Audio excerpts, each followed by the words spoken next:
బాలుడైన అభిమన్యుణ్ణి వీరులైన అనేక మంది ఎలా చంపారు? ఆ చిన్నవాడిని ఎందుకు చంపారు?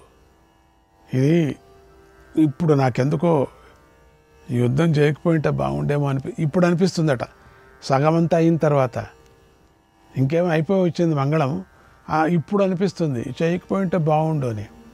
అభిమన్యుడు అమిత తేజస్సు కలవాడు, మహారథుల సమూహాలనే ఛేదిస్తాడు.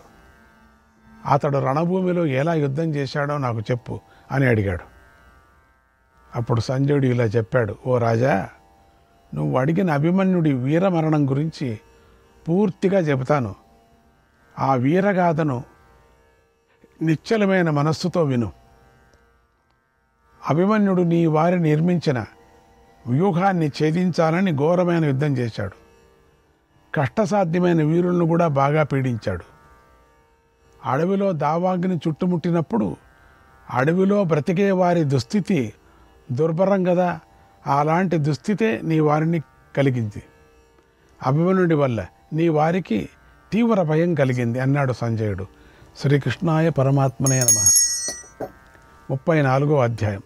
సంజయుడు ధృతరాష్ట్రుడికి ఇలా చెప్తున్నాడు, ఓ మహారాజా, కృష్ణుడితో కూడిన పంచపాండవులను దేవతలు కూడా జయించలేరు. యుద్ధంలో పాండవులు భయంకరమైన కార్యాలను చేస్తారు. వారి పనుల వల్లనే వారి ఘనత తెలుస్తుంది. సత్వకర్మాన్ వయేర్బుద్ధ్య కీర్త్యా చ యశసా శ్రియా నైవ భూతో న భవిత నైవ తుల్యగుణ పుమాన్. ధర్మరాజుతో సమానంగా సత్వగుణం, సత్కర్మలు, సద్వంశం, సద్బుద్ధి, కీర్తి, యశస్సు, శోభలు గల వ్యక్తి పూర్వం లేడు, ఇక ముందు ఉండడు కూడా. ధర్మరాజు సత్యధర్మాలయందు ఆసక్తి కలవాడు, జితేంద్రియుడు, విప్రులను పూజిస్తూ ఉంటాడు. అతడు స్వర్గలోకాన్ని పొందినట్లే లెక్క. యుగాంతంలోని యముడు, పరాక్రమవంతుడైన పరశురాముడు, రథం మీద ఉన్న భీముడు సమానమైన వీరులు.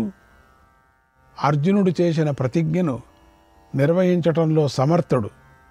ఈ భూమిలో అతడికి ఎవరినీ పోలికగా చెప్పాలని నాకు తోచడం లేదు. నకులుడికి పెద్దలపై ఎంతో భక్తి ఉంది. అతడిలో గోప్యత, వినయం, ఇంద్రియ నిగ్రహం, సాటిలేని రూపము, శౌర్యము ఉన్నాయి. సహదేవుడు విద్య, గాంభీర్యము, మాధుర్యము, సత్యము, రూపము, పరాక్రమం అనే ఆరింటిలోనూ అశ్వినీ దేవతలు సమానుడై ఉన్నాడు. ఒక్క అభిమన్యుడిలోనే శ్రీకృష్ణుడిలోనూ పాండవులలో ఉండే సకల గుణాలు కనిపిస్తున్నాయి. అభిమన్యుడు పరాక్రమంలో ధర్మరాజుతోనూ, నడవడికలో శ్రీకృష్ణుడితోనూ సమానుడు. భయంకరమైన పనులు చేయటంలో భీముడితోనూ సమానమైనవాడు. ఆకారంలోనూ, శౌర్యంలోనూ, విద్యలలోనూ అర్జునుడితో సమానుడు. అభిమన్యుడిని చూస్తే కొంతమంది అర్జునుడే అనుకుంటారట. వినయంలో నకుల సహదేవులతో సమానుడు అన్నాడు సంజయుడు. ఆ మాటలు విని ధృతరాష్ట్రుడు సంజయుని ఇలా అడిగాడు, ఓ సంజయ, అభిమన్యుడు పరాజయం లేనివాడు. ఆ అభిమన్యుడిని యుద్ధంలో మనవారు ఎలా చంపారో చెప్పు. ఈ విషయాన్ని పూర్తిగా వినాలని అనుకుంటున్నాను అన్నాడు. అప్పుడు సంజయుడు ధృతరాష్ట్రుడితో ఇలా చెప్పాడు, ఓ మహారాజా, మనస్సు గట్టి చేసుకో. నువ్వు శోకాన్ని భరించలేవు కనుక తట్టుకో. మహత్తరమైన బంధునాశనం గురించి చెబుతున్నాను విను. ఆచార్యుడైన ద్రోణుడు చక్రవ్యూహాన్ని పన్నాడు. ఆ వ్యూహంలో ఆయన ఇంద్రుడితో సమానుడైన రాజును నిలబెట్టాడు. చక్రానికి ఆకుల స్థానంలో సూర్యుడితో సమానమైన తేజస్సు గల రాకుమారులను నిలబెట్టాడు. అక్కడ సమస్త రాకుమారులు యుద్ధానికి సిద్ధంగా ఉన్నారు. వారందరూ అభిమన్యుడిని ఎదుర్కొన్నారు. వారంతా ధనుర్ధారులు. వారు 10,000 మంది ఉన్నారు. వారందరూ నీ మనుమడు దుర్యోధనుడి పుత్రుడైన లక్ష్మణ కుమారుణ్ణి ముందుంచుకొని విజృంభించారు. వారు పరస్పరం సుఖదుఖాలను సమానంగా భావిస్తూ ఉంటారు. యుద్ధంలో వారి సాహసం అన్యోన్యంగా సమానంగా ఉంది. ఆ రాకుమారులందరి మధ్యలోనూ, సైనికుల మధ్యలోనూ నీ కుమారుడు దుర్యోధనుడు ఉన్నాడు. అతన్ని కర్ణ, దుశ్శాసన, కృపులు చుట్టూ ఉన్నారు. నీ సైన్యానికి ముందు భాగంలో సేనాపతి అయిన ద్రోణుడు ఉన్నాడు. అక్కడే సింధు దేశపురాజు అయిన జయద్రథుడు మేరు పర్వతంలాగా విరాజిల్లుతున్నాడు. ఆ సైంధవుడి ప్రక్కన అశ్వత్థామ మొదలైన వారందరూ కూడా ఉన్నారు. అతడి పక్కనే దేవతలతో సమానమైనటువంటి నీ 30 మంది పుత్రులు, గాంధార రాజు జూదరైన శకుని, భూరిశ్రవుడు అనే మహారథులు ఉన్నారు. అప్పుడు అతి భయంకరమైన యుద్ధం ప్రారంభమైంది అన్నాడు సంజయుడు. శ్రీకృష్ణాయ పరమాత్మనే నమః. 35వ అధ్యాయం. సంజయుడు ధృతరాష్ట్రుడికి ఇలా చెప్తున్నాడు, ఓ మహారాజా, నీ సైన్యం తేరిపార చూడటానికి వీలు కాని విధంగా ఉంది. ఆ నీ సైన్యాన్ని ద్రోణుడు రక్షిస్తున్నాడు. పాండవులు భీముణ్ణి ముందుంచుకొని నీ సైన్యాన్ని ఎదుర్కొన్నారు.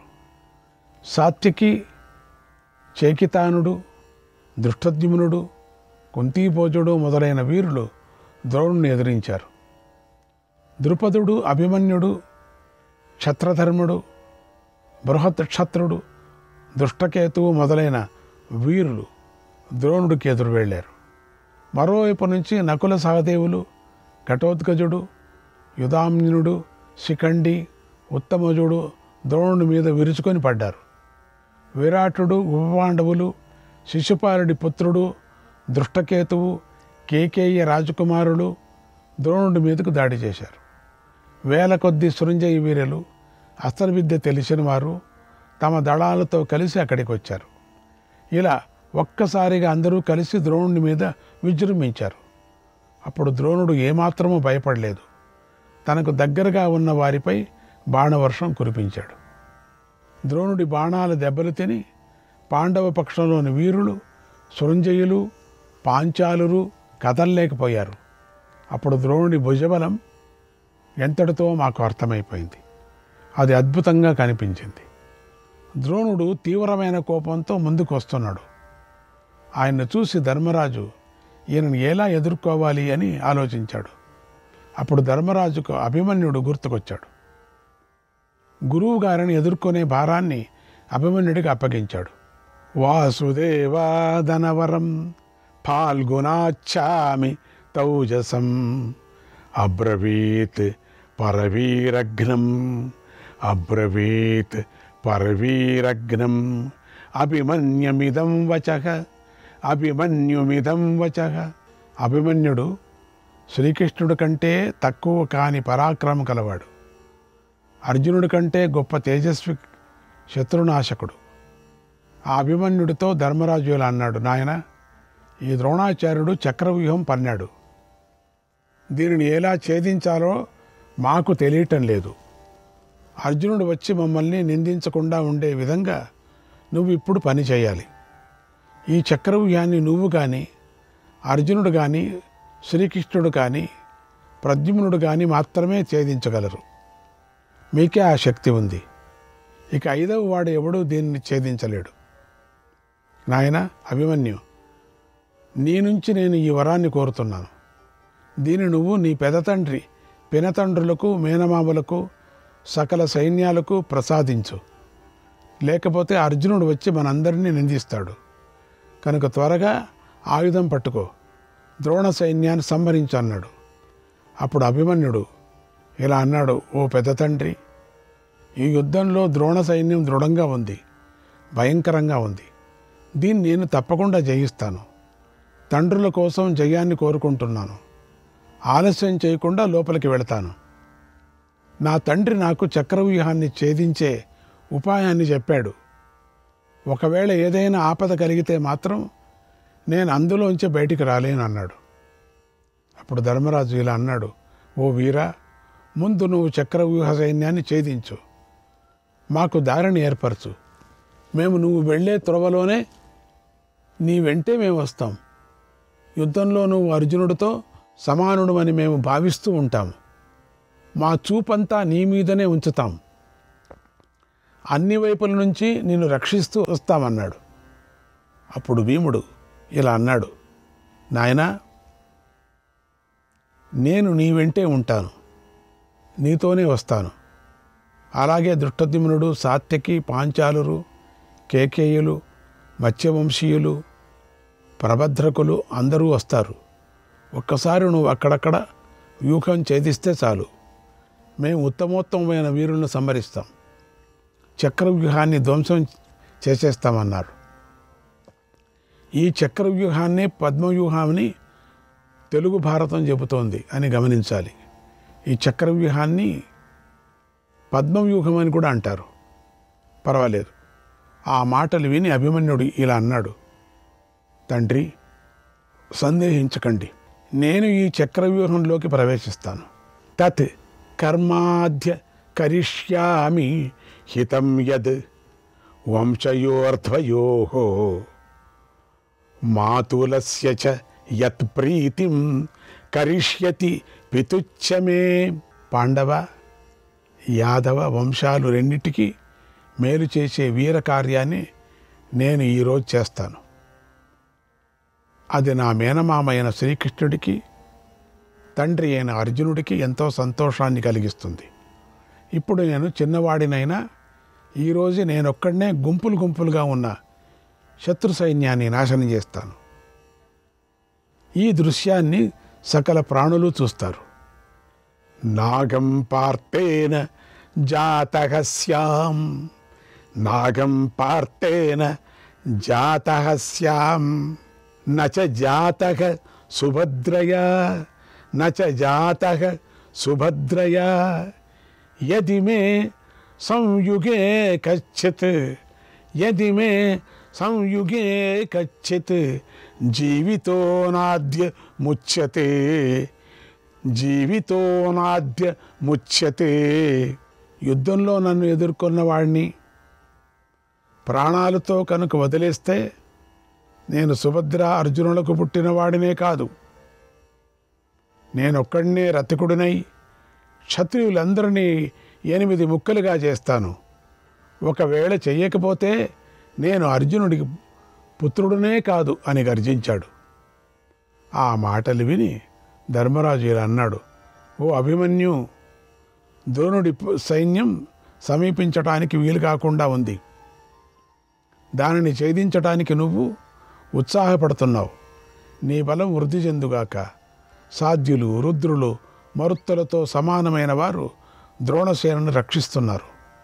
అలాగే వసువులు, అగ్ని, సూర్యుడితో సమానమైన పరాక్రమ గలవారు ఆ సైన్యాన్ని రక్షిస్తున్నారు. ఇంకా పురుషశ్రేష్ఠులు, గొప్ప ధనుర్ధారులు, మహాబలులు ద్రోణసేనను కాపాడుతున్నారు అన్నాడు. అభిమన్యుడు పెద్దతండ్రి చెప్పిన మాటలను విన్నాడు. తర్వాత సారథితో ఇలా అన్నాడు, ఓ సుమిత్ర, మన రథాన్ని ద్రోణసైన్యం ఉన్న వైపుకు నడుపు అని ఆజ్ఞాపించాడు అని చెప్పాడు సంజయుడు. ఓం శ్రీకృష్ణాయ పరమాత్మనే నమః. 36వ అధ్యాయం.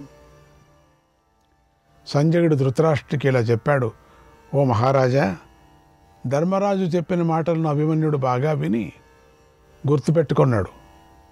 రథాన్ని ద్రోణ సైన్యం వైపు నడిపించు అని సారథిని ఆజ్ఞాపించాడు. పద పద అని మాటిమాటికి అన్నాడు.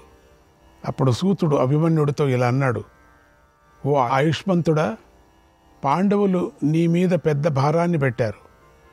ఒక్క క్షణకాలం ఏం చేయాలో నిశ్చయం చేసుకో, తర్వాత యుద్ధం చేయి, నీకది మంచిది. ద్రోణాచార్యుడు అస్త్రవిద్యలో పండితుడు, విశేషంగా సాధన చేశాడు. నువ్వేమో అల్లారు ముద్దుగా పెరిగావు, యుద్ధ విద్యలో నువ్వు ఆయనంత పండితుడివి కావు అన్నాడు. ఆ మాటలు విని అభిమన్యుడు సారథితో ఇలా అన్నాడు, ఓ సారథి, నాకీ ద్రోణుడు సకల రాజులు లెక్కలోకి రారు. దేవతలతో కలిసి ఐరావతాన్ని ఎక్కే వచ్చే ఇంద్రుడితో కూడా నేను యుద్ధం చేస్తాను. అలాగే సకల భూతగణాలతో పూజింపబడే రుద్రుడు, నేను రుద్రుడితో కూడా యుద్ధం చేస్తాను. కనుక ఈ రాజులను చూస్తూ ఉంటే నాకు ఆశ్చర్యం కలగదు, తెలుసుకో. శత్రువుల సైన్యం నాలో 16వ భాగం కూడా కాదు. ఈ విశ్వాన్ని జయించిన శ్రీకృష్ణుడు నాకు మేనమామ, మా నాన్న అర్జునుడు. ఒకవేళ అటువంటి వారు శత్రుపక్షంలో ఉన్నా సరే యుద్ధంలో నేను భయపడను అంటూ అభిమన్యుడు సారథి మాటలను కొట్టేశాడు. మళ్ళీ సారథితో ఇలా అన్నాడు, ఓ సారథి, ఆలస్యం చేయకు, రథాన్ని ద్రోణ సైన్యం వైపుకు నడిపించన్నాడు. పాపం సారథి చెప్పాడు, ఓపారి యోచన చేసుకో, లోపలికి వెళ్ళాలంటే వాడు సామాన్యుడు కాదు వాడు అన్నప్పుడు ఇక పూనకం పుట్టింది కదా అభిమన్యుడికి. ఆ మాటలు విని సారథి ఎంతో అసంతృప్తితో రథాన్ని నడిపించాడు. పాపం తనకు తెలుసు ఏమవుతుందని. బంగారు ఆభరణాలతో ఉన్నవి 3 ఏళ్ల వయస్సు గలవి అయిన గుర్రాలను రణభూమిలో వేగంగా త్రోలాడు. ఆ గుర్రాలు సారథి అయిన సుమిత్రుడి ప్రేరణతో ద్రోణ సైన్యం వైపు వేగంగా పరుగు తీశాయి. అలా వస్తున్న అభిమన్యుడిని చూసి కౌరవ సేనలు ద్రోణుణ్ణి ముందుంచుకొని ఎదిరించాయి. పాండవులు అభిమన్యుడి వెనుక వచ్చారు పూర్తిగా. అభిమన్యుడి ధ్వజంపై గన్నేరు చెట్టు చిహ్నంగా ఉంది. అతడు బంగారు కవచాన్ని ధరించున్నాడు. అభిమన్యుడు అర్జునుడి కంటే శ్రేష్ఠుడు. అతడు సింహపు పిల్ల ఏనుగుల మీదకి దూకినట్లుగా ద్రోణుడు మొదలైన మహారథుల మీదకు దూకాడు. చక్రవ్యూహంలో 20 అడుగులు ముందుకు వచ్చిన అభిమన్యుడితో ద్రోణుడు మొదలైన వారు యుద్ధం చేశారు. సముద్రంలో గంగా ప్రవాహం కలిగినప్పుడు ఎలాంటి కల్లోల స్థితి ఏర్పడుతుందో అలాంటి స్థితి అప్పుడు కౌరవ సేనలో ఏర్పడింది. ఒకరినొకరు చంపుకుంటూ యుద్ధం చేస్తున్నారు. ఆ యుద్ధం మరి భయంకరంగా మారింది. అభిమన్యుడు ద్రోణుడు చూస్తుండగానే చక్రవ్యూహాన్ని ఛేదించి లోనికి ప్రవేశించాడు. ద్రోణ సైన్యం ఛేదించటానికి వీలు కానిది. దానిని అభిమన్యుడు కలతపడకుండా ఛేదించాడు. వ్యూహంలోకి వెళ్ళి శత్రువులను చంపసాగాడు. అప్పుడు చతురంగ సైన్యాలు ఆయుధాలను పైకెత్తి అభిమన్యుడిని చుట్టుముట్టాయి. ఆ సమయంలో అనేక విధాలైన యుద్ధవాద్యాలు ఒక్కసారిగా మారుమ్రోగాయి. చిత్రంగా మారుమ్రోగాయి. వీరులు సింహనాదాలు చేశారు. పెద్ద పెద్దగా కేకలు వేశారు, గర్జించారు. సైనికులు హూంకరించారు. నిలబడు అని శత్రువులకు హెచ్చరికలు చేశారు. ఆ సమయంలో శత్రువులందరూ ఒక్కసారిగా అభిమన్యుడి మీదకు దూకారు. అప్పుడు అభిమన్యుడు వేగంగా కదిలి వారిని ఆయుధాలతో చంపాడు. తర్వాత లెక్కలేనంతమంది కౌరవ వీరులు అభిమన్యుడి బాణాలకు బలైపోయారు. అభిమన్యుడు వారి శరీర అవయవాలతోనూ యుద్ధభూమినంతా నింపాడు. వీరుడు వ్రేళ్లకు ఉడుము చర్మం తొడుగులు ధరించారు. ధనుర్బాణాలు, డాలు, ఖడ్గము, అంకుశం పట్టుకున్నారు. అలాంటి నీ వీరులు చేతులను అభిమన్యుడు నరికేశాడు.